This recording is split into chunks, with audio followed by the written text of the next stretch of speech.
If I don't use my 2.5 minutes to table questions and answers, but I want to make a few comments, and I want to make them in the context of openness and accountability, which I'm sure you very much appreciate the importance of.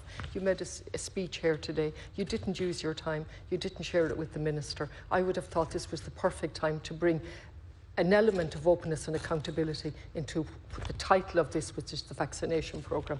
It is absolutely, I'll put it mildly, unfortunate that you didn't use your time to do that, because I'm on record many is the time of saying I have worked with the government with draconian legislation in return for maximum information, and we didn't get that today. In fact, you used your time again to acknowledge the wonderful work being done by the frontline staff, which I absolutely agree with. But let's put that aside, let's acknowledge that, and let's deal with issues, and let's have reasons. You failed to actually use your speech to deal with practical issues, such as in relation to the problems with spare vaccines and how they were used. I would have liked you to dealt with that. And in relation to vaccines having to be discarded because they were incorrectly stored.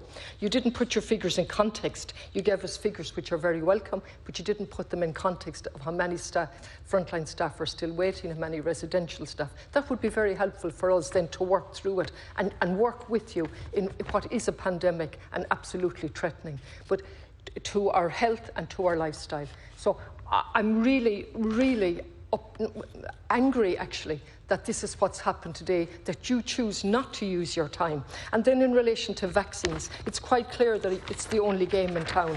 I would have thought vaccines were just part of an overall programme. I would prefer if that was a zero strategy. I agree with my colleagues on the left. That's what we should be aiming for, and vaccines should be part of that. I would have thought you would have come in here today and told us about the vaccine contracts. What have we signed up to? How much money have we given? You have actually an extraordinary sentence in your speech in relation to private sector innovation has merged with public sector investment to ensure the speedy development. What we have ensured, certainly, is the production of vaccines at a huge profit to the companies. It would be very helpful if we had a copy of the contracts, how much money has been put in, and details in relation to the indemnity. You've chosen to do none of those things, so it's difficult to have trust. And most of all, there's no overall plan with vaccines as part of that strategy. Thanks.